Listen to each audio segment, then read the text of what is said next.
Welcome to the Language of Markets live session. It's Freaky Friday, 12th of July, moving right along.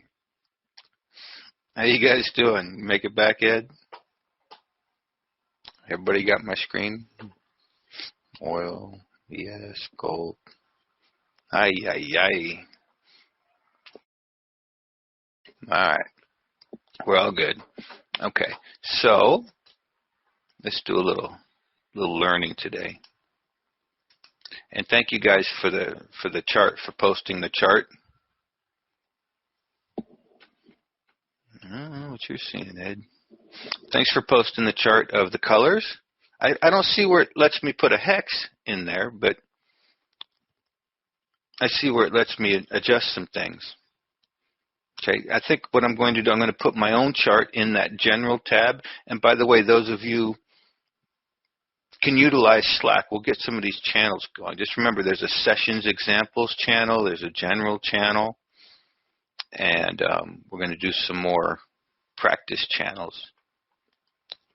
And so somebody put a way to do the custom colors in the general channel, and I'm going to put my little slide of risk-reward parameters for Ensign in the general channel as well. And we're going to get a lot of this stuff up on the site eventually, but in the meantime,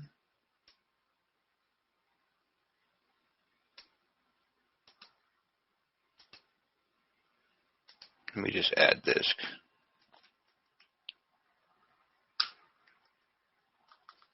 To the general channel.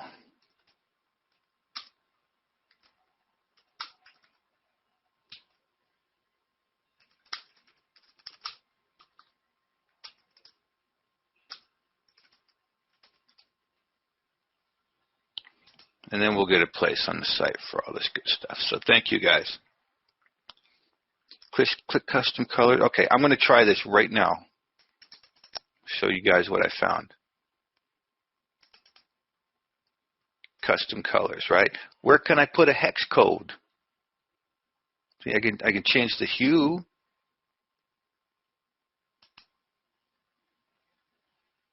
There's nowhere to put a hex code. That little hex code.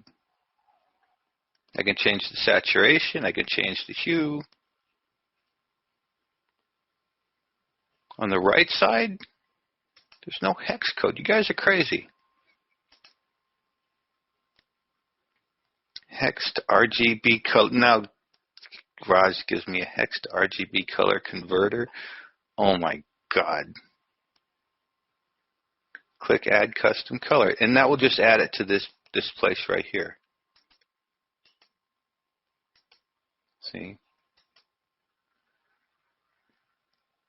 Why do you have custom hex code? Because I don't like the colors. I want to do some other colors for certain lines, for certain structures, so and so.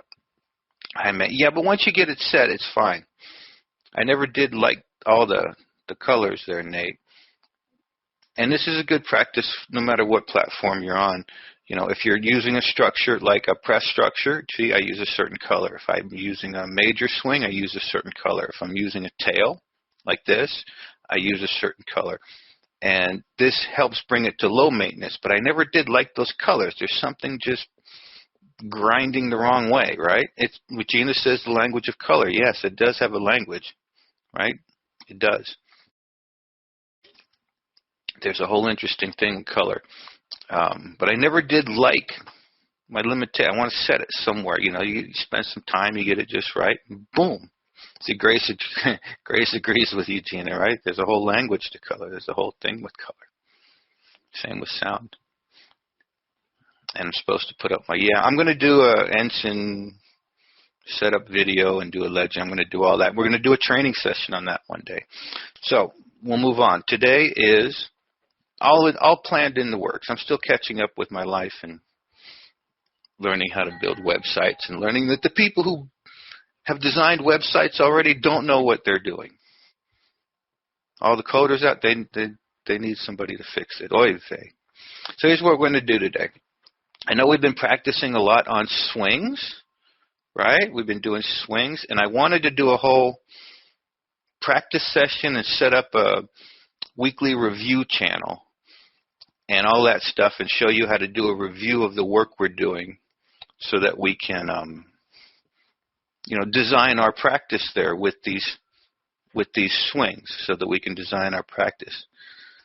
I'm not going to do that review today. We're going to spend a little time today and keep it loose. And next week we'll go back and do some more with presses and do some more with how to review. And then maybe set up something where we can all interact a little bit. But you can start this weekend with your weekly review, all right? Today I want to talk about median lines. I want to go over our median line tools. It's time for us to take a session, go over our median line tools, okay? Work, dirty word. It's just play. It's just play. How about review market playing? Yeah, market playing. But I want you guys to go and review your markets with the swing lessons we were doing, okay? I don't care what frame you're in, go over your week, all right, and see how price unfolded and kind of follow the lesson. What's the biggest swing going up? All right, start with remember this is the LSB. So I want to show you guys something. When price turned, the LSB became our major. All right? We're just going to do a little bit of this. And then we'll talk about review next week.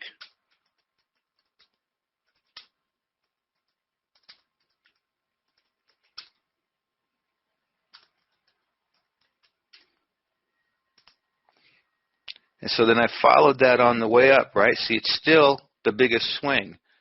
When price turned,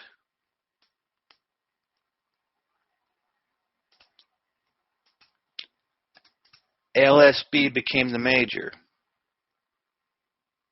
See that? All right. So I want us to do a little practice. Just go over your markets over the weekend, one by one. Go over them nice and slow. See if you can see the presses. See if you can work the swings. Play with different frames, all right? As if you just started on Monday or if you just started here. And, look at different frames. This whole thing is about learning from price, one way or the other. The whole thing is about learning from price, one way or the other. So we're going to go back over that stuff next week. Today I want to talk median lines. I want to go over, not completely in depth, but I want to go over our median line tools because they have everything to do with these swings we're looking at. Before I do that, I want to remind everybody of a few things about our practices. We're going to practice this, right? We're going to learn a little bit to understand our tools. We're going to practice understanding swings. We're going to practice following markets. And something to think about, and I'll remind you guys on Monday again, is to practice using your mind to follow and feel these swings, okay? It's a bit of a different thing than making it mechanical, to practice and feel. So rather than saying one thing has to work, one thing has to not work, or it doesn't work, no, use some of these tools to orient and practice feeling what the market is doing. You see this swing went like this, and then it's trying, and then it turned at the LSB and said, no way, not yet. Went down, so on and so forth. That's the hard part for me, Edward says, the feeling part. I agree. That's why I called it a practice. But rather than using our minds to think mechanically, self-centered, use our minds to feel, flow, and follow. And that's a bit of a giving up of our position to do that. But it also produces a live connection to things. It produces a live connection to things. So it's a giving. There you go. Dropping resistance, yes. So it's a practice. I'll remind just, maybe it'll be something we think about next week. Connecting deeper with price. Yeah, with whatever we're doing, Nate. So if we keep things simple, it's less things we're multitasking with, and then we can be with what we're doing. And there is a different feeling that comes about. That's what we're trying to produce here, a different experience that comes about looking at the same thing you could look at yesterday and have a very, fearful experience. And, that helps us open up into trading. So just something to think about. I want to hold a few people up here that wrote me or spoke to me as an example for me to follow and for all of us to think about. You guys really set a good example for me and a reminder for me. So Mike writes me and says, I've been practicing swing following and have a question, right? No, that's not Mike. That's another question. We'll go to that one. He says, man, I'm having so much fun trading these days, losing, winning, and learning. You guys hear that? That's the attitude, right? You bring that to it, or you can get to that place, things start to open up. Amen to that. And I'm holding you up too, Grace, because you said the same thing about following swings. So I'm holding you guys up as a lesson to me. So this was Mike. Grace has also said something similar about this, that it just kind of relaxed her. And having fun, winning, losing, and learning. It says every session there's a little nugget that I find that makes it a bit better. The last nugget was keep buying it until it takes you out. You know what, Mike? That's like a big aha moment, right? I remember one of my early students that came across too. And he was trading the ES, and he just kept, it just hit him one day because he kept fighting for reversals and reversals and reversals, or doing this or doing that. And it just hit him one day because he kept thinking it's too low and the oversold indicators. And it just hit him one day about flowing with change and changing with change. He's like, just keep selling until it doesn't do it anymore. And then when it doesn't do it, reorganize yourself. And although it's not a simple practice, and sometimes it expands and keeps going, it's a big aha moment to personally get that insight. And that's what he got. So I'm proud of him for that, right? I said, boom, it's a little nugget. Keep buying until it takes you out. Keep selling until it takes you out. Yes, absolutely. And I try to remember these things. So, for instance, you guys that have been in the sessions with me since, back here, this is the weekly indexes. This is the weekly S&P. You guys that have been in the session with me from back here. And we traded through this, I think. But especially through here, we just kept saying,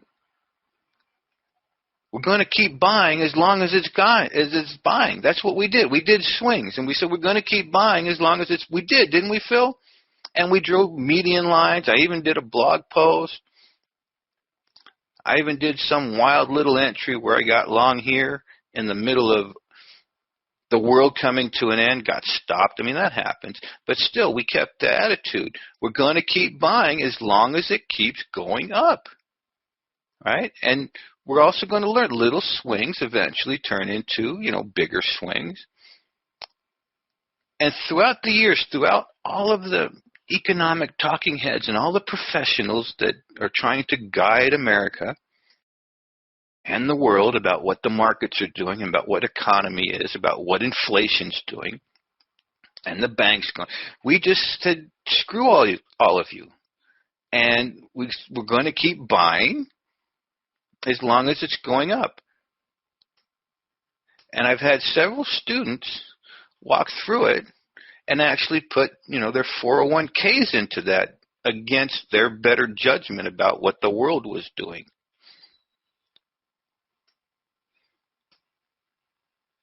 So we're just going to keep buying until it stops. And then if it goes down, we'll keep selling until it stops. That's all. As you see, we still have not taken out the major swing in the S&P.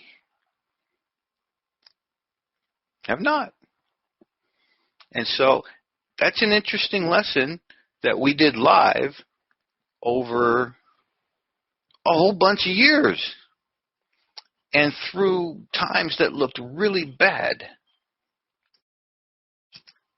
and through the news and the talking heads instilling fear in everybody. Now, we just looked at the market. That's what the news does. They give you so much fear. They need to make ratings. They need to talk. And guys who've been, talking about market crashes for 30 years are still talking about market crashes and hoping and praying. And we just look at the chart, and we just keep buying as long as it's buying. We did. And it's tough because, right here, and we did the same with the housing market. We did Lenore live. Because right here, it wasn't just an ugly bar. This was 2 weeks of mayhem and the world on fire and countries going bankrupt. They sell fear as a product. Absolutely. Now we have earthquakes. Now everybody's scared to death to go walking around the street in Las Vegas. It didn't even happen in Las Vegas. It just shook a little bit. The news says something about spiders, and everybody's scared of spiders now. And oh my God, you got to watch out for dry skin because that'll kill you. Proctor does need his Elliott Wave books to keep working. Yes, true. So anyways, just look at it. Just watch the little news clips. Watch at 11. Be informed, or else you may die. The news you need to know to make it through the day. And so we just watch what's going on, and we mark it with swings. And so that's a very good lesson. And so anyways, Mike finishes up, says, I've thought about this so much because it's such a simple yet profound way to make money trading and observe your market. Yes. So he got something. All right, so he says, really helpful. I'm glad you keep on marching with the teaching. And yeah, I'm going to keep doing it because I'm holding you up as an example to remind me it can be so much fun, losing, winning, and learning. All right, of course, it's not always fun to lose, but it can be fun. We put it in a certain attitude. And our mind arranges things. We relax. And that's the whole thing about just something simple like swings and all of that. And so also, Grace said the same thing. So I'm using you guys as a lesson to me about having fun. If you can have fun even when things are hard, that's a show of character. And it loosens things up to where you can actually learn. And then I had one more from a student also that I want to hold up. And this can be part of a review here too. So with the student I have, we were live here. And you guys remember we worked this chart with presses. This is where we introduced this press expanding this way. And so we were doing a press lesson somewhere in here. We were doing a press lesson and a swing lesson. And we just arranged it with, specific structures and understandings. And we did a little bit of this here, right? We saw this. We saw the double bottom. We saw this, and then we did a little, what's this, a type 1? And what is this, a type 2? And he was questioning. He says, can I get in on a type, and he can I get in on a type 2 to come here? I said, yeah, you could, and you can do both if you want, or you can do one, or you can do neither. But he saw it so clearly to where it was, a little bit of fun. And then, we watched it live, and then later on, I don't know what he did later, but there's learning to be had, right? Type 1, type 2, type 3, big swing. Big swing. And you can see here, right, in the LSB even. So markets aren't always this pretty, but actually they all structure very nicely when we get our head together. And so that was very simple. We have some swings and some presses, and this was nice and clean, and it's telling a story via these structures. And we're not doing too much multitasking, which means we can get that feeling connection to price. Oh, okay. We did this, we held, we finally beat that, boom. New high. This swing falls about down here. We have this structure here where everything just swapped, and the intention was a new high. It is art, right? It's kind of beautiful, isn't it, Phil? I mean, it's not exactly perfectly mechanical or anything like that, and the markets never will be.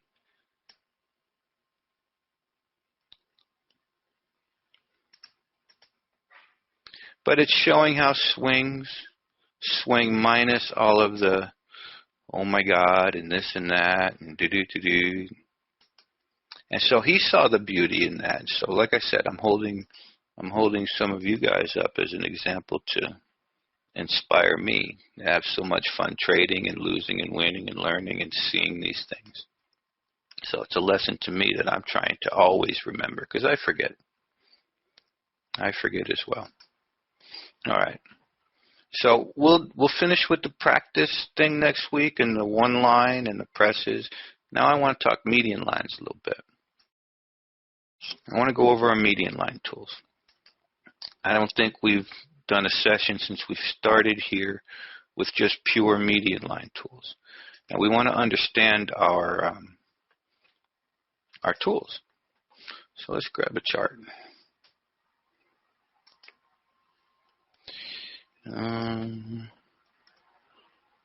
Let's grab a chart.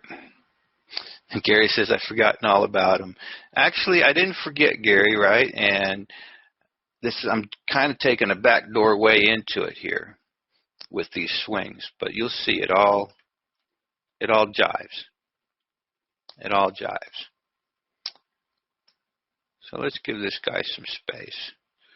And let's talk about our median line tools a little bit. And so one of the things about our median line tools we want to understand, right, if we're going to use tools, this is what I use, and this is what most of you guys use here, is our median line tools. If we're going to use a set of tools, we want to understand them, right? Beyond just being a dead mechanical thing, we want to have an understanding of the principles of these tools. Maybe I could probably use this chart right here.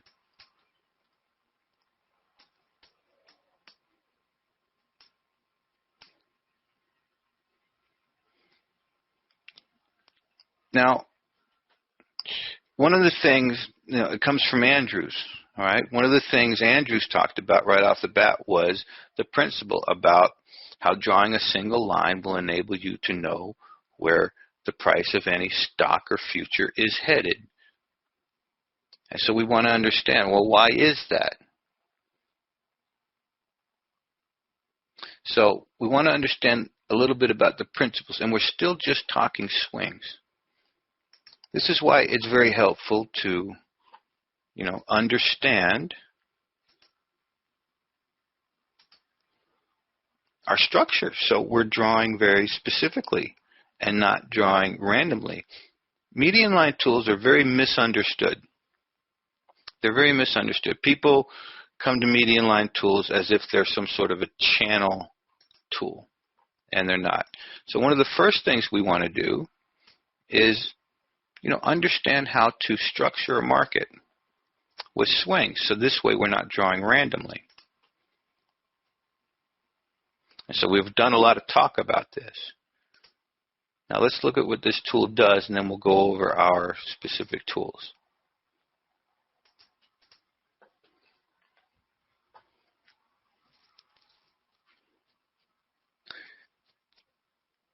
And there's a reason he looks at the median line set for a turn. So this is our first tool in our median line tools. We'll do a little bit of a review of each of the tools. So this is our standard median line.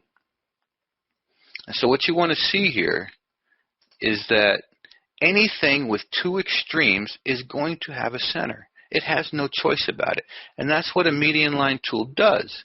It takes the extreme pivot and the extreme pivot, cuts it in half, and says, okay, we now have a swing in process, and it's projecting the completion of that swing cycle. This is what a median line set is doing. It's projecting the completion of that swing cycle by taking the center here. So this is an extreme,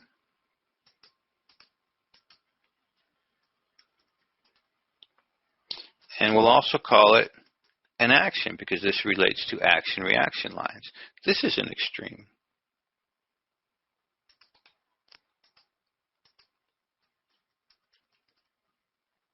We'll call this a reaction. And this is the center.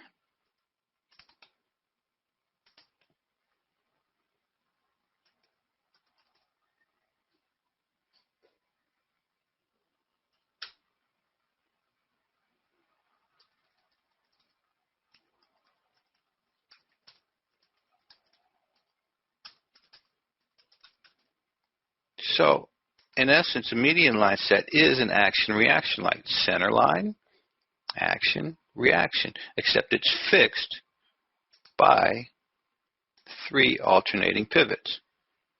Boom, boom, boom. And again, it's just showing a swing. So we're here on a daily CAD.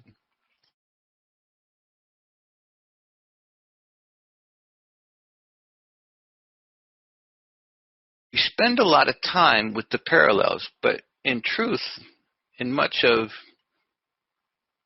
you look at much of Andrew's work, he's really only using the median, the center line.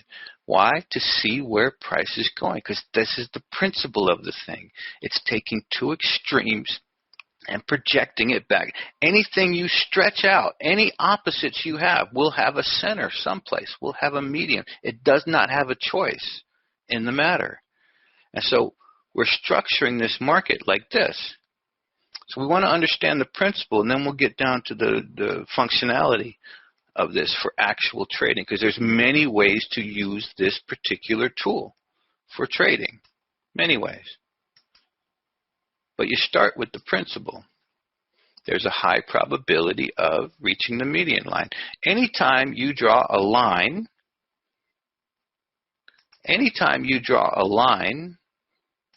you're literally doing what? You're separating one thing from another thing. It's a separation. A line is a separation. You're saying that's hot, that's cold, that's back to the middle. And then there's a high probability of reaching the median line. All right, so now let's go over our tools a little bit so we understand them. Then we'll look at examples one by one. So what are our tools? We have median lines. And under that heading, we'll have a modified shift, and we'll look at that. We'll have an inside or it's also called a reverse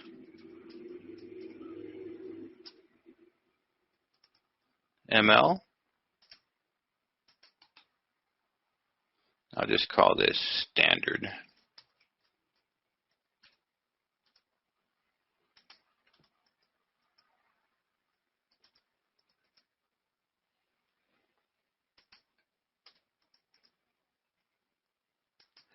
And I'm going to make one more little distinction.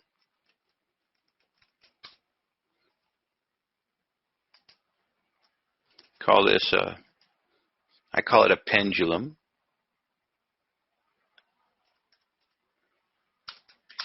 Or you can also just call it the pullback ML. And the only difference in those two is that, see, this is using low, high, low. The pullback median line is gauging that reaction leg. Okay, it's gauging that reaction leg. So today's not going to be an in-depth thing on median lines, but we are going to review. We are going to talk about what a median line is, what it isn't, and then go over our tools. And so a median line cannot not work. You cannot draw this to where it works or not works. It's showing you a relationship between these three pivots. And what it's always doing, it's taking this A pivot to B pivot, no matter how you draw it,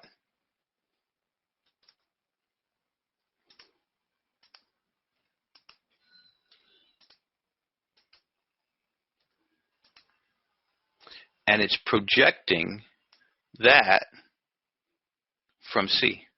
All right, but it's also using a time element. But it's, any way you look at it, that's what it's doing. It's projecting that from C.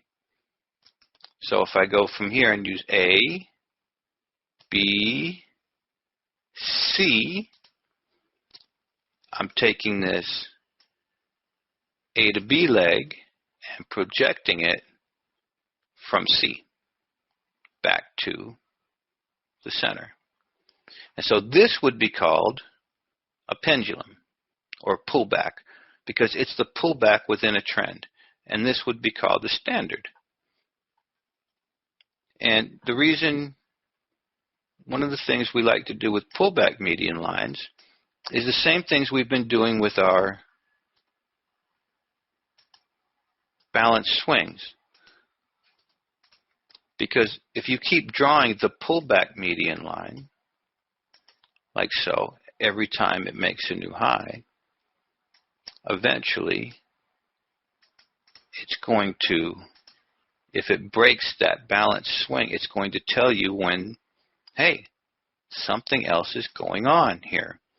And that's information via just the median line. But now with our understanding of swings, this will help.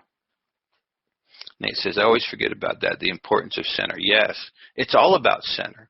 And by the way, whenever you draw any type of median line, pay attention to the handle, because the handle is, see, when you fix a median, it's forcing a center. It's picking the center for you. So always pay attention to the handle. Always pay attention to the handle of this guy, because it is a center. And so this would be a pendulum, and we'll look at some examples of that. And then this would be a standard. So you can see why you don't just always use it as a channel. Because if price just keeps pulling back, it's probably going to break that green channel and then do its thing again. Now, this is liable to fall on a warning line like that.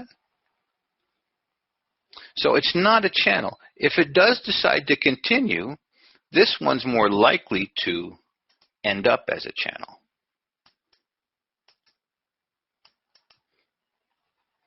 So we always have a choice, too, when we're drawing median lines. And remember, this is just a quickie review. We always have a choice when we're drawing, and so we want to know what we're drawing, whether we're going to, say, draw from one back and use it to keep holding. Now, let's say this one lands like this. Okay? So we can draw and use it to keep holding that particular frequency, because sometimes, right, it will just keep holding that frequency. So notice we're using this one several swings back. Or we can just keep going, swing to swing, swing to swing, swing to swing, swing to swing. So I'm measuring each swing.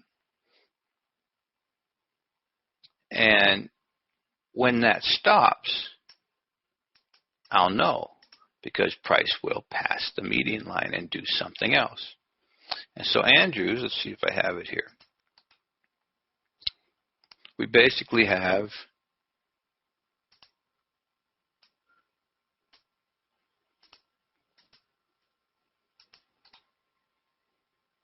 five rules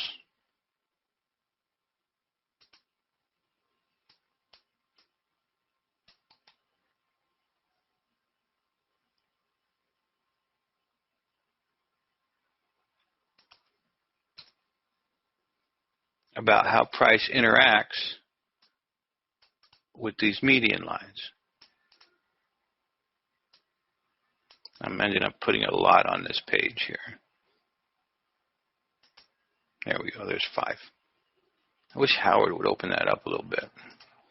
So Andrews gave us 5 rules about how price interacts with any particular median line. And as we go through this today, we're going to go through each one of our tools, and then over the weekend you can practice finding examples. So we'll spend some time here today with this. I'm just going to go over the basics. Andrew says price will reach the latest median line. That's that principle that anything you stretch and stretch, right? Anything you stretch out to an extreme has a center. And so what we're saying with this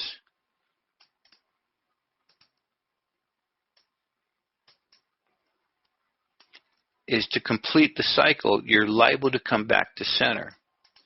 And the other principle that Andrews really wanted to get across to everybody with these tools is that this applies to anything that fluctuates. Anything.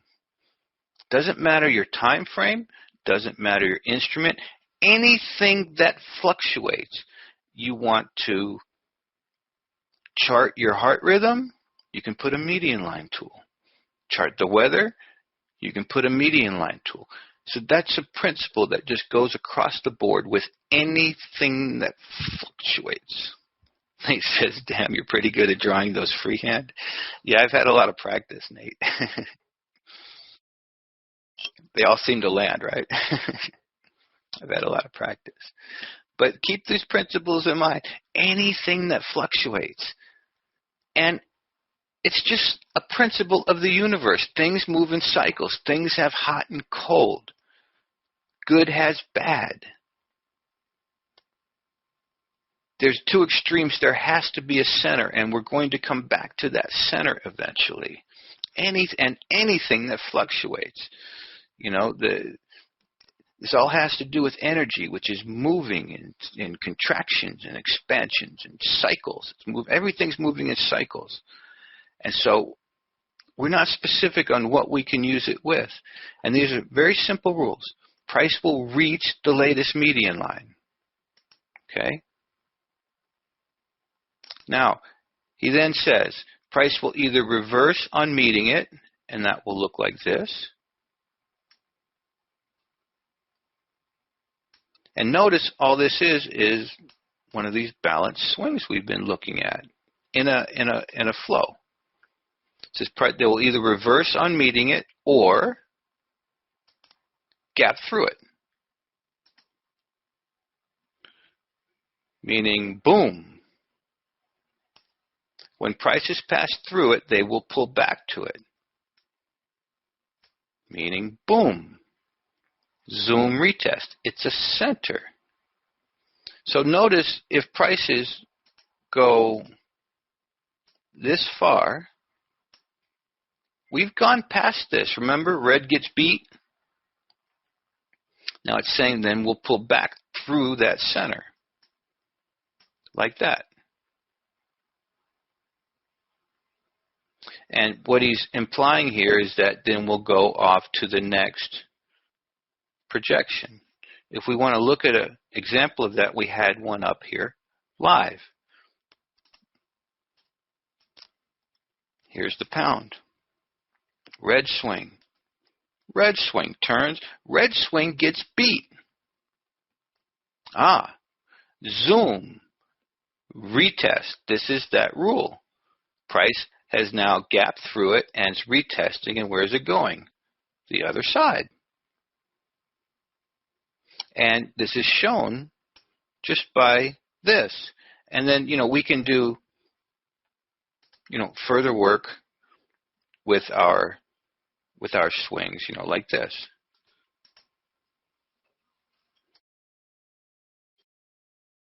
Now this is its own median line set too, right? See, we're isolating. So that's just an example of that rule. So I'm giving you guys some ideas how to follow these examples. And then rule 4 sounds complicated, and this is people get hung up. It's called Hagopian's rule. When prices pass through the ML, no, that's not 4. Hang on. Something went haywire.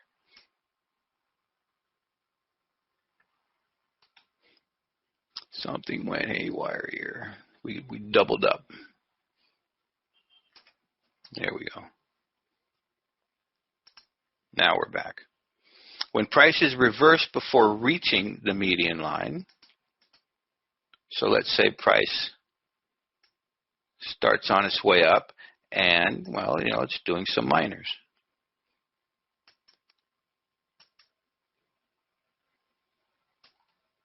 Leaving a space, meaning it doesn't reach it, leaving a space, they will move more in the opposite direction than when prices were rising. So it's saying, hey, we could not even get back up to here.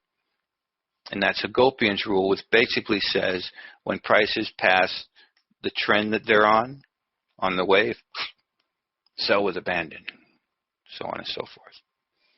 So that's that rule. That's rule 4. And prices reverse at any ML or an extension of a prior ML. And so that can be something like a warning line, or let's draw this. Price landing here and reversing, or any extension, meaning a warning line. So those are the basic rules. Okay, those are the basic rules to this thing. And notice he's not saying price has to do one or the other. It's kind of like the 3 trade options we go through, right? Price can do one or the other. I'm going to show you what the 3 trade options will look like on a median line set. So consider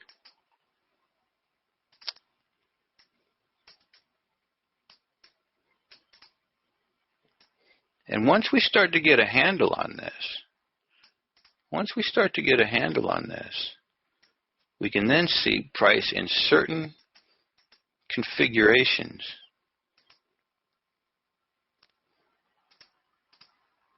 that help clue us into getting a feel for price.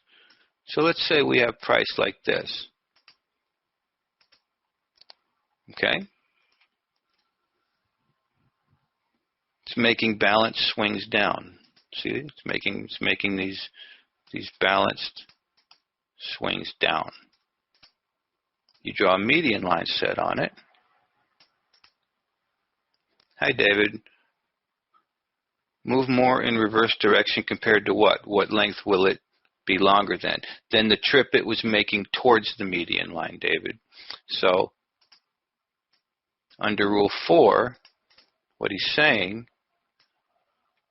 is that if this thing starts moving this way, right? See, it's moved this way that much. If it doesn't make it, it's going to move farther that way. And so you can even take this as like a space here, right? See that distance? It's going to go more than that. So basically he's saying, hey, price is weak. It's going to go farther down than it went up. Does that make sense? And we'll go over all of this in more detail as we focus on each tool. Today's kind of a review. Today's kind of a review and a play. So you get how this is the balanced swing, and you should also get how this is also a type 1 trade, a push.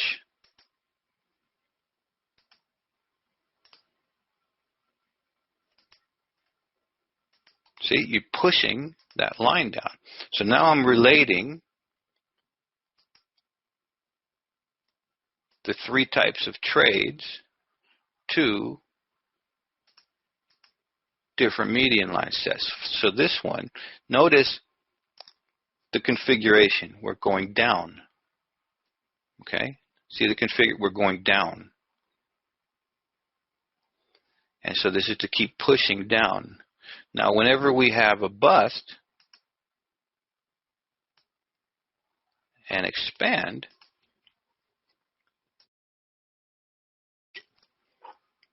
this is a type 2, meaning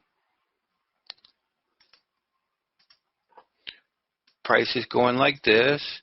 Everybody's happy. We're all selling away. We're all selling away. And then all of a sudden we get a big one. And so a type 2 can just be baby swings expanding.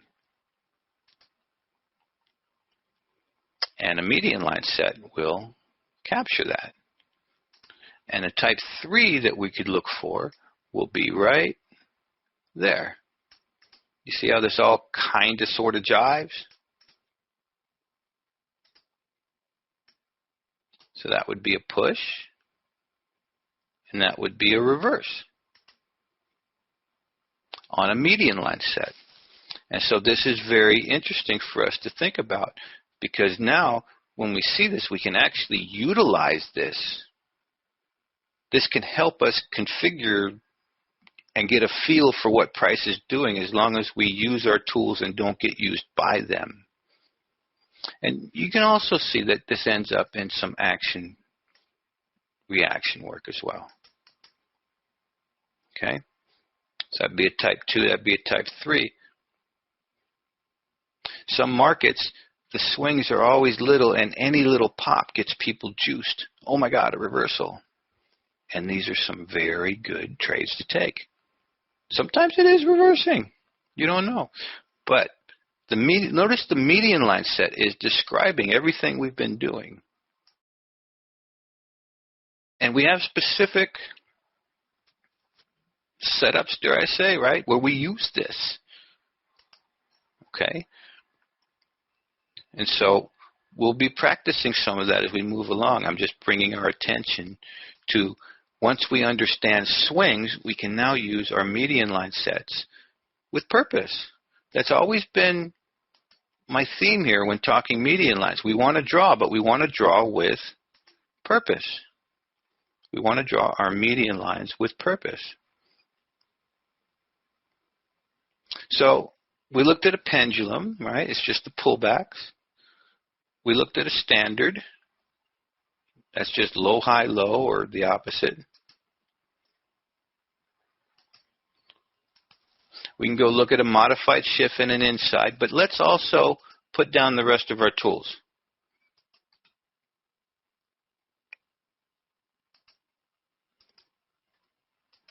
Because we have a whole thing of tools here. And we want to understand them. Warning lines. All right? So a warning line is going to be, no matter what line you draw, right? It's just going to be equidistant. Okay, if you draw this line, if you're measuring this one, then a warning line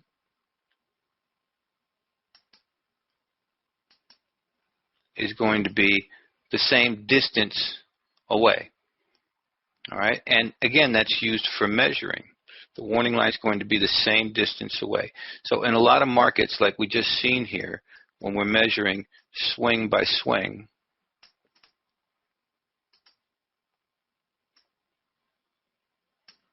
you know, a lot of times this guy is steep, right? A lot of times this guy is steep and really not to be used as a channel. And so even if it falls out of this thing,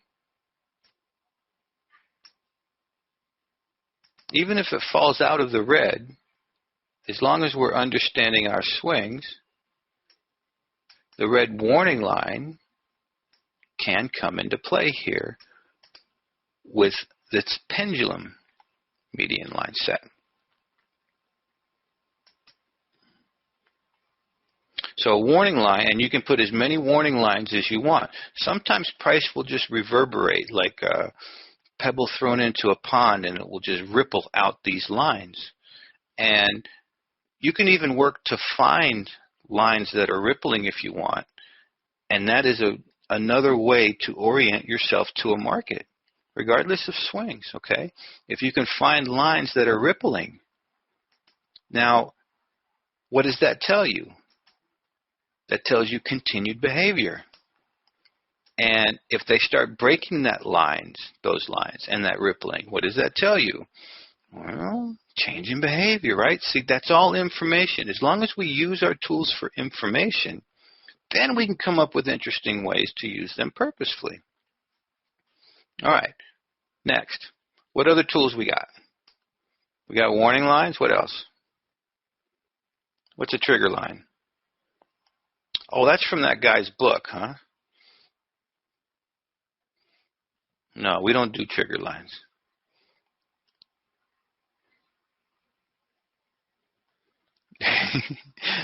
Just call it a trend line. That's all it is. What Edward's referring to, somebody wrote a book and other people kind of jumped on it. And what they did was they took a median line set. Okay, and price has a high probability of reaching the center. And remember, this is the A, B, C pivot. And what they did to decide when the trend changes. See, everybody's trying to figure out when the trend changes. Me, I would just rather use that median line to figure out when the trend changes.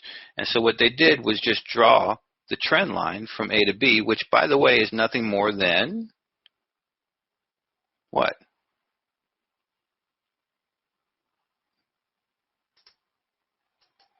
Thank you, Gary. A modified shift. Yeah, see that? Thank you, Gina. So rather than call it a trigger line, we'll just call it a modified shift. And they called it a trigger line to say, oh, if you break that, then for sure the trend's down. But I'd rather just use price itself, all right? Or call it a trend line, or call it a modified shift. Okay, call it a modified shift. So let's get back to our tools here. So we have warning lines. Gina says line of maximum. That could be line of maximum excursion, but I want to clean that up a little bit too. We can call it line of maximum excursion, meaning, okay, we have these top pivots up here, and you know we can draw a line of those excursions, something like that. I got to figure out. I forgot, what did I used to call them? We ended up with LME, but I was doing something else. I was calling them something, and then Tim called them excursions, and then we ended up with something. But we'll think about that. So I'm going to throw that one on the back burner. But it's just the excursion line, right? So maybe we'll stick with LME. I'm not sure. But let's just start with MPL, multi-pivot line.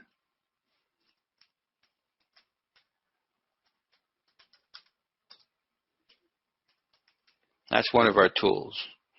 We have an MPL,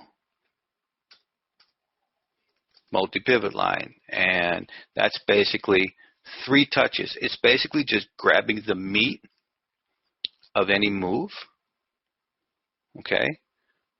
You get 3 touches, and it's grabbing the meat of it. You know, I can draw a line like this, right through here, through here, through here. You know, as long as I get 3 touches, I'll call this a multi-pivot line. You know, I like to zone it out like that. So it's a multi-pivot line, and that comes in handy for all kinds of things.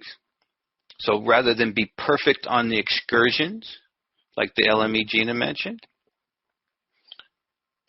we can draw the multi-pivot line. So for instance, I think even in this, I did something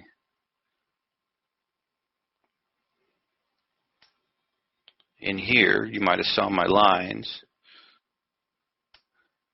So notice if I do my swings,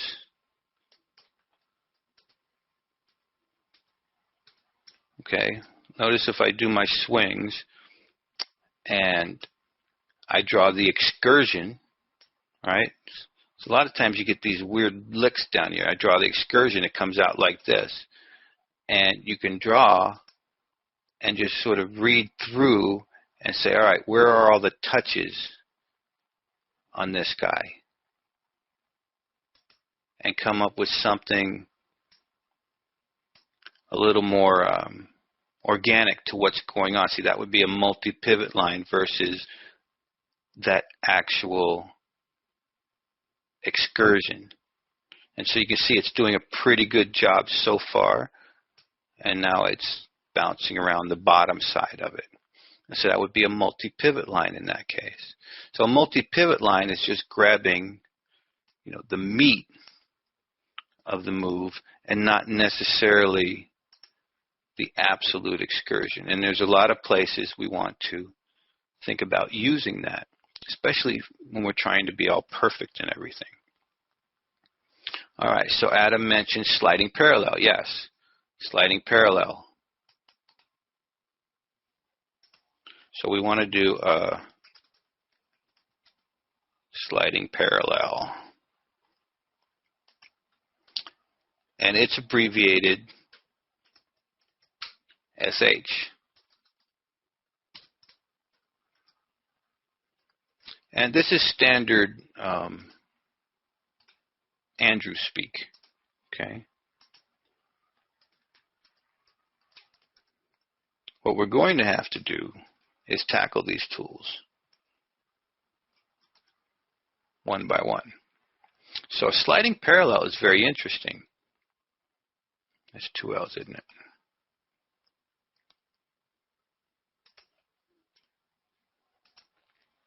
Sliding parallel is a very interesting tool, and it can be used in a lot of different ways. So, for instance, and we'll probably do whole sessions on just the sliding parallel. Gary says, very subjective as well. No, we're going to make it not too subjective, Gary. First, let's understand this tool a little bit and what it's about.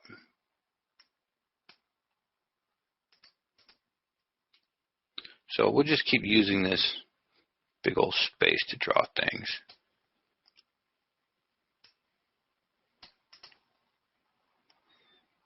Let's get rid of this for now.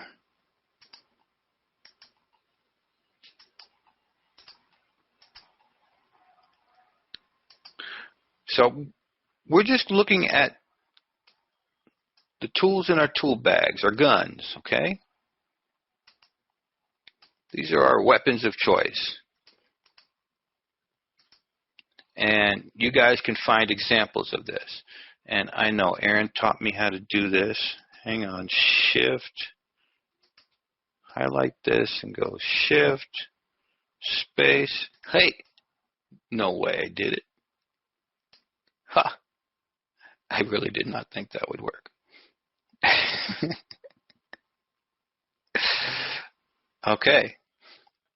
So, a sliding parallel except it's too big, is going to be the same angle, which takes that subjectivity out. It's going to be the same angle that your median line set is on. See? And the way Andrews used it,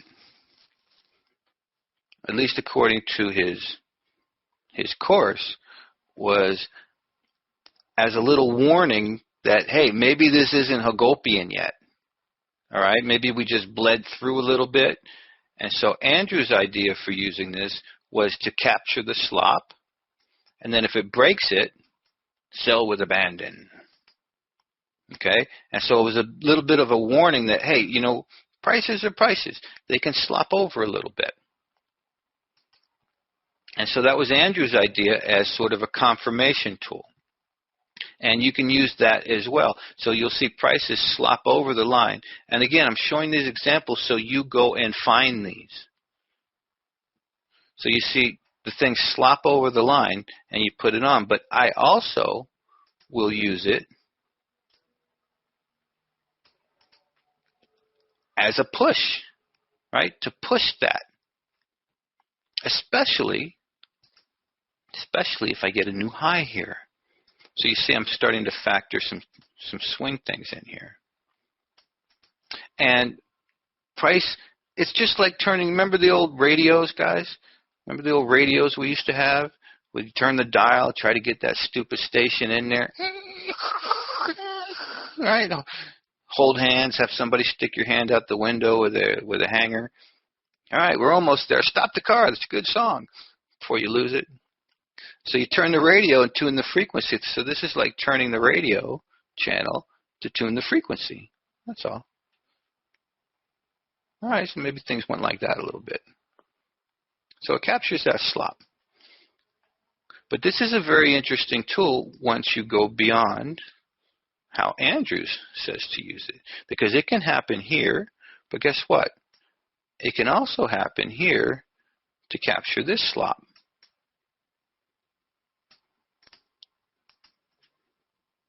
As we pull back. Now, I like to pretty much use this with new highs, but I'm not rule-based on that. Now, the other thing you can do with this that makes this a very interesting tool, and we're going to do whole sessions on this. Okay. The other thing you can do with this that makes this a very interesting tool is to just find this all by itself. And then when price makes a pivot, check it out. And then when price makes a pivot and a new high, check it out.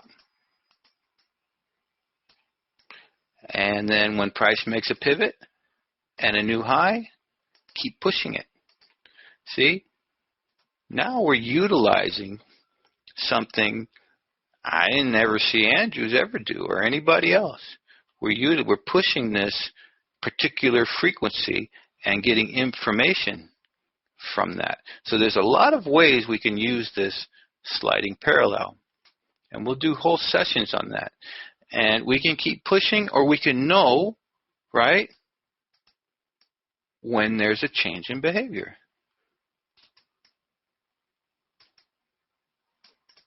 And that can even become, you know, a little action, reaction, you know, LSB, reverse, boom, boom. So that's a very interesting tool, all by its lonesome. All by its lonesome. So those are our major tools. And we'll have to think about LME and defining it.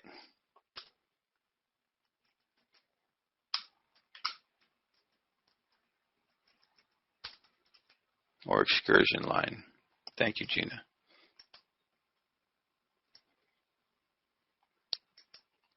And what we want to do is a little bit of practice and understanding. I like to go swing by swing. So we can either go swing by swing, or, like I said, you can find a frequency and call it continued behavior. So no matter what you do with your lines, notice it will fit into the principles that we've laid out here at Language of Markets, right? Continued or changing behavior, the 3 types of trades. Everything goes through a process. Even the swings in this median line set right here is going through a certain process. Okay? It's going through a process here. It can be a push, because we're going to push this, push this, push this, push, or an expand, continue, or a reverse. So notice you can have a reverse up here that's higher than the high. So we went over a little bit of the principles, a little bit of let's understand our swings.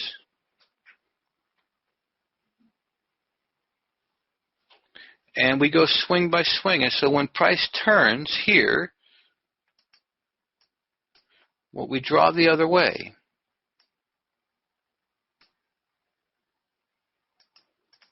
And price has a high probability of reaching the median line set.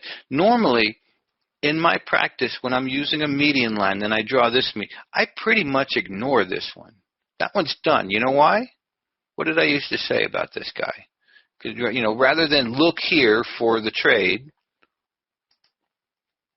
you guys remember what I used to say? I just throw this one out pretty much. You can look at the warning line, but I pretty much throw this. Once it's done its job, right, I pretty much throw this one out. Why?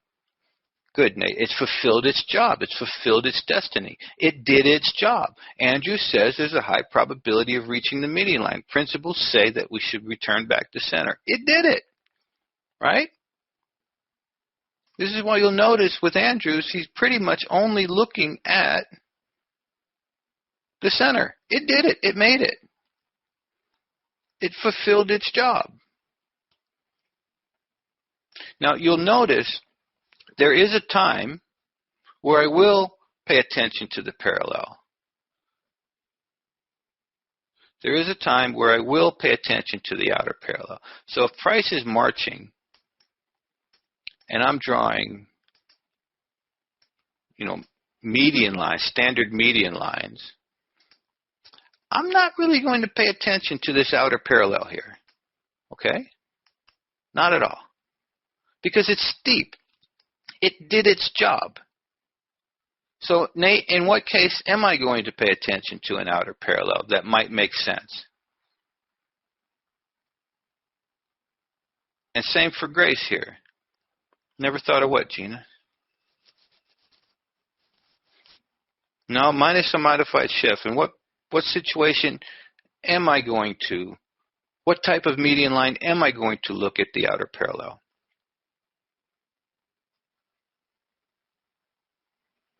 See, as far as I'm concerned, this low, high, low, it's steep. It did its job.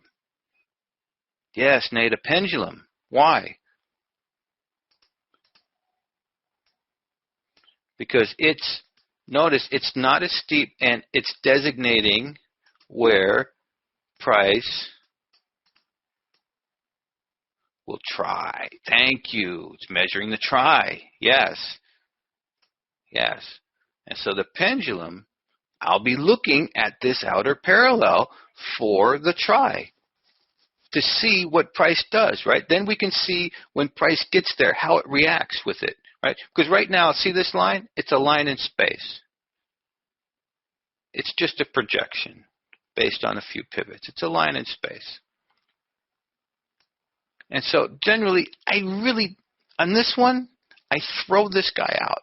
If anything, I might use a warning line, all right? So a warning line makes some sense to me, right? Because it's measuring something. But generally, I throw it out. You can leave it, and sometimes price will hold it, okay? Sometimes price will hold it, and if price holds it, it's giving me information that price has a lot of juice, a lot of momentum. Yeah, right? You're not as dumb as you look, are you, Nate? And so everything we do, if we understand a situation when we're using median lines, everything we do feeds us a little bit of information that we can learn from price as long as we don't get used by these tools. high probability of reaching the median line. And then anytime price pivots, right, we can just do this and look. And just by drawing this, you'll say to yourself, it's a bit skinny and stupid looking, isn't it? It's the same length, but look how fast. It's a bit skinny and stupid looking.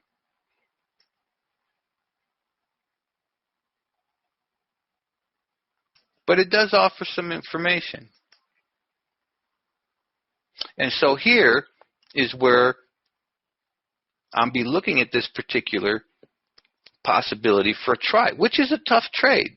All right, you know, I actually tried one in here someplace, didn't I? I got popped. It's a tough trade to hit that try. Sometimes it matches with something, and sometimes it gives you a really good clue.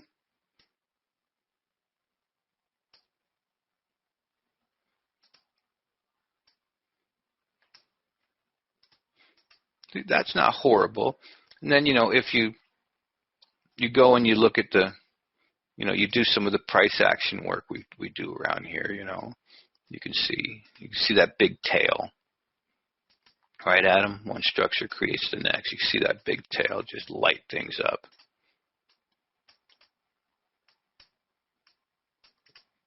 And so it's interesting to see when that try works. Got to have a good feel for pivots in the swings and, you know, what we're moving in. And so now this is current. So notice we still have not beaten that swing.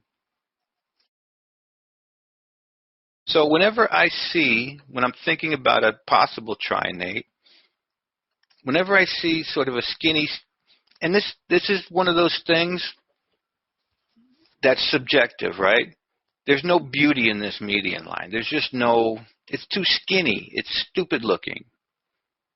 It's not like this one. This one's got some meat to it, right? Just visually, aesthetically, there's something, right? There's something about this one. But aesthetically, when you draw this one here, there's something wrong aesthetically. There's something wrong visually with that. And you'll feel that in your bones, especially if you draw and draw and draw and draw and draw. So it's a case, so this is a case of actually being as dumb as it looks. Yes. Good one. Good one, Grace. But does that look kind of dumb to you? The little stupid skinny one there? I mean, you can put it there, but it just looks skinny. You can measure, but it just looks skinny and dumb. And so right away I have a sense that, you know what? If this guy turns, it's probably going to need to be wider. And so now what I'm going, yeah, no poetry. I'm probably going to now watch the handle. I'm going to look and consider where might a center be, right? I'm going to wait for price to feed me. I'm going to say, you know what? Even if this turns, I'm going to play, you know, where might a center be in all of this? You know, where might a center be?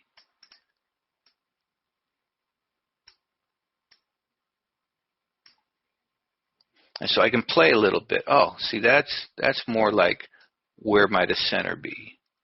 See? Maybe we're going to end up something like this. And then I can even use the perimeter line if I want to get fancy to vector things. So I can say, that's too skinny, so maybe that's only half the move. But where might a center line be in that? And so this is how we can get into some very interesting projections. All right, so we're going to project this. We'll leave price here, and we're going to project that puppy. All right, so let's go look at a few more examples of these tools. We haven't looked at an inside median line. Let's look at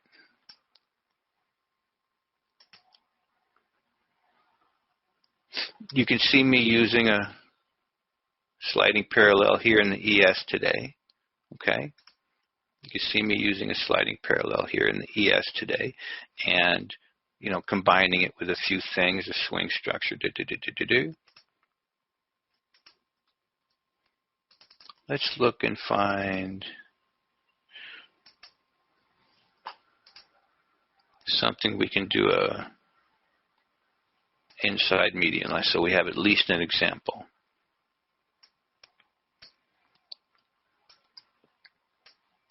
So now we're on the YM, the E-mini dowel. And I'm showing these examples so you have something to go practice. And remember, we need to do a whole session for each one of these things. So let's say we have a swing here. And let's use Andrew's rule of price will reach the latest median line, because that's what a reverse median line is all about. And this is also a tool for the try. So notice we're swinging. We're swinging, but we've beat this. Okay, we've beat that. We haven't made a new high, but we've beat that. So we're swinging. And we can actually, a reverse median line takes this rule and goes backwards. It says, all right, we'll start here and divide things up. And so what we do is, I have a setting for mine. So I go A, B, and I force this to be C. If you don't have the inside median line tool, you just go A, B,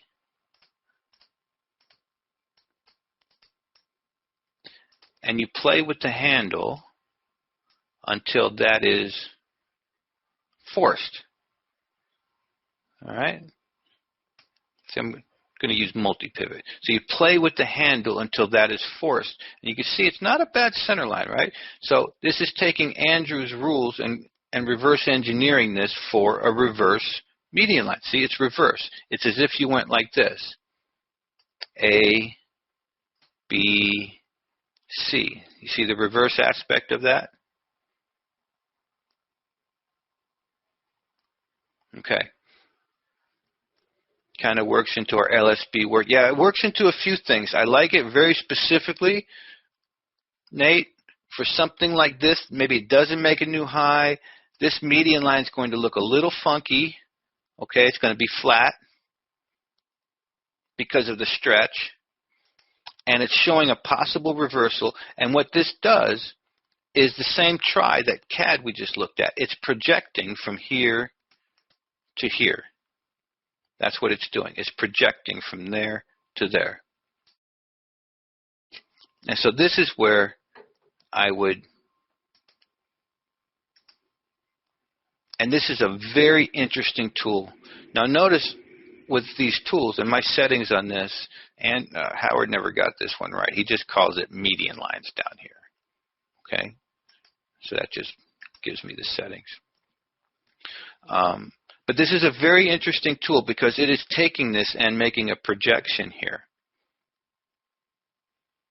Now, I'm going to combine this, naturally with,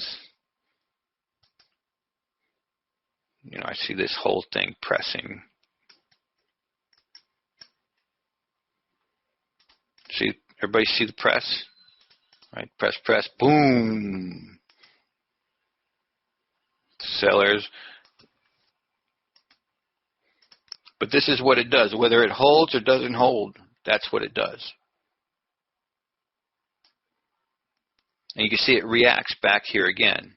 So it's a very interesting projection tool.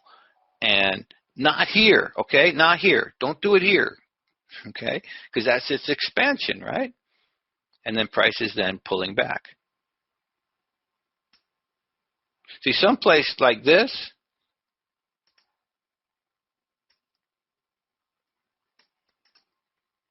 I would start to see that I'm gathering new highs here, and I would just make this whole thing like sliding parallel. See how I got this new high finally? See, price now turns, making new high. I would use this whole thing as sliding parallel, and then I can push with it. See, I can push with it until it doesn't do that anymore. But here, I might think about using this whole thing to run. Looks like it's still pushing. Looks like it's still pushing. Looks like it's still pushing. YM's having a very nice day. And when it goes outside these lines, you know, you can add warning lines to the mix. So on and so forth. And that's, you're seeing the rippling effect. So that's an inside median line. You'll also notice that with this, if I took those same pivots with a regular median line down, it's giving me that energy point down there.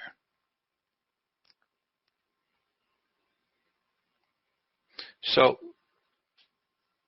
the other thing I want to, oh, we didn't do modified shift yet. Yeah, let's come over here, look at bonds, because we already have one in place. All right, this is going to kill two birds with one stone here. So a modified shift is moving everything up and over 50%. Okay? And if you don't have modified shift on your platform, just take your regular median line. All right? Just take your regular median line and, you know, draw it so it's a trend line. Or you can draw a trend line from A to B, go to C, and then cut that in half. And that will give you your modified shift. So the modified shift is half over. All right, we'll go through all the rules for that. Schiff was a student of Andrew's, and he used his tool in a very different way. And Andrew said, oh, instead of just moving it 50% this way, we move it 50% over and back. So we'll go over the rules for that when we go over modified shifts. But I want you to notice something about a modified shift, because people are always using these tools as channel tools. But look, right here, the modified shift is literally projecting either two channels, this minor channel or this major channel. So whenever you draw a modified shift off something, you don't have the channel yet. See? It's one thing to find the channel afterwards, and this is what channel traders do with median lines. But it's another thing to draw the modified shift and project the channel, either this channel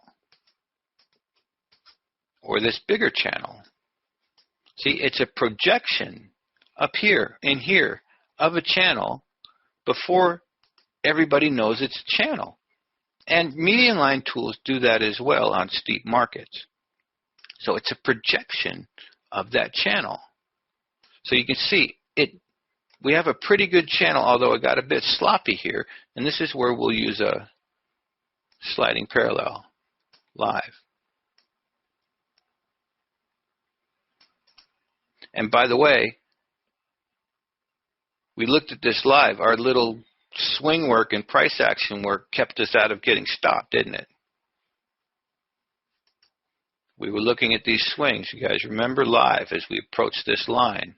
We were looking at this tail. It kept us from getting bagged down here. Now, what we can do is take the LSB, right?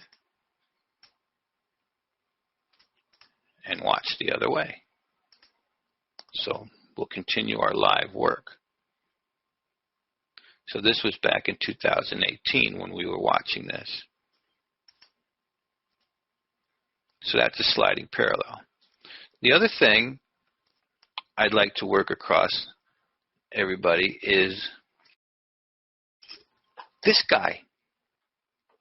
Okay? This guy. This is a tool. See, this is a pullback median line. And this is a tool I use often for a visual. and for setup. And we'll go into these tools very specifically. And I'm going to model what we have going here. All right? We have a big swing, and then we have little swings. Okay? We have a big swing, and then we have little swings. See, we have a big swing. This is our big swing. And then as we get to the high, we have little swings. See? Projected right to the median line, and there's that try. So imagine this. You're up here at the projection of a modified shift. We're looking at weekly bonds. And you get this. So this might be someplace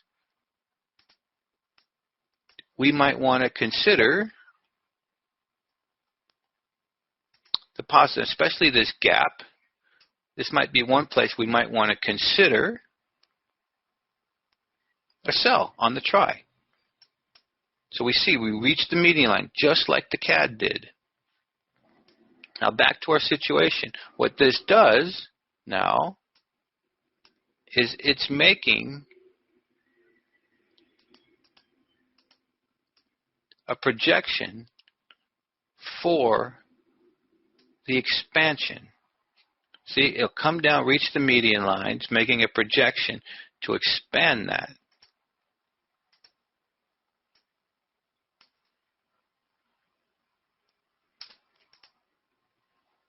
And so the outer parallel is someplace we look for trades.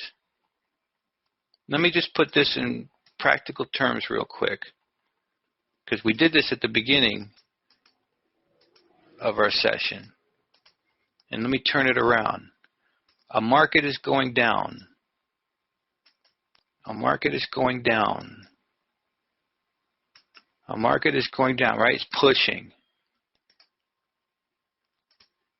You're drawing median lines to capture that. You're drawing median lines to capture that. And then it decides it doesn't want to push anymore. It expands. Phil says, especially into that gap. Yes, that's actually part of, Phil, that's part of one of our frameworks, the gap on the left. So Phil's jumping the gun on me, as usual, getting ahead of me. But that's part, this is actually one of the frameworks we're going to look at, Phil, this exact thing here. All right, this exact expansion into the gap on the left. No, don't be sorry. Yes, Mike, 1, 2, 3, right? So we're going to be looking at that. But feel it, right? It's got to feel. Push, push, push, push, push, push, push. And so this becomes a place to say, you know what? This might just be little swings, right? Little swing turning into a big boy swing. That's all. This is just little swings, you know, turning into a bigger one, expanding. And so this becomes a very good place to either think about a sell, and this becomes a very good place to either think about a buy. In this case, this becomes a very good place to either think about a buy, and this becomes a very good place to think about a sell. All right, but in this context, I'd rather follow the bonds on up, considering they've been doing it for about a gazillion years. I mean, we looked at the ES. If you bond guys and all you inflation hawks don't get it by now, it's going up till it ain't going up, okay? You can go all the way back. This is interest rates, all right? That's what it's doing. Get with the program. It's just doing it in bigger waves right now. When it stops doing that, Mike, I'll go the other way, right? Until then, I don't care what anybody says about inflation.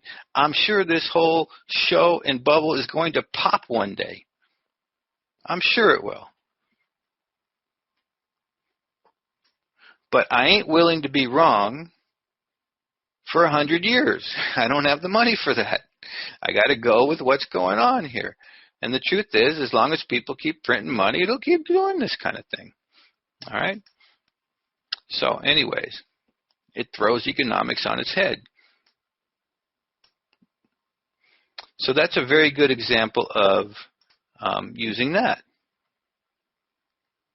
So you can go find examples of this in your tools, in your markets, in your current markets. You can practice swing by swing. You can practice just looking at a line that's reverberating frequency. You can practice sliding parallels and go find examples of these things everywhere.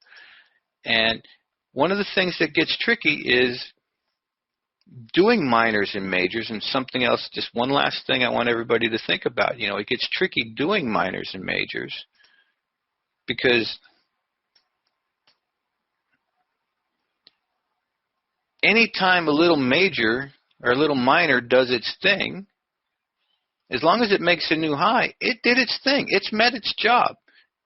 Now, a little minor might not make it, for instance, a little minor, you got this going on, right? You got big, for those of you looking at big data, okay, and then you're going to get in on some little minors here. And so let's say you get in on this.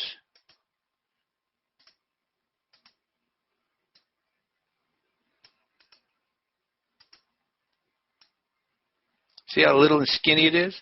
It will still do its job and project back to the... If this guy hits the median line, okay, if you get long on this, and this guy hits the median line, it's done its job. Doesn't matter if your target is up here. All right?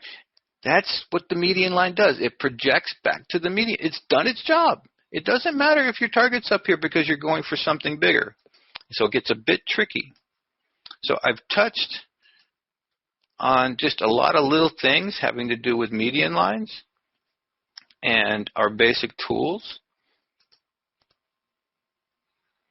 And we can go practice, and then we got to spend time with each one of those things, okay? We got to spend time with each one of those things. And so it will fit right into our swing practice. So I'm going to let it go here. You guys, I appreciate your attention this week, and thank you for reminding me to have fun, losing, winning, learning. Good. Thank you, Gita, Raj, and Grace, Adam. All right, I appreciate it. Go practice with your different mediums. You know, find MPLs. There's an MPL, right? There's an MPL. Find MPLs and look at them in different ways. Find sliding parallels. Look at them in different ways. Find reverse median lines. Look at them in different ways. Find zoom retests. Find expansions that roll back over. And then when we go over them, you'll be that much more ahead. So you guys have a great weekend. Thank you, Phil and Nate. We'll see you on Monday. Take care.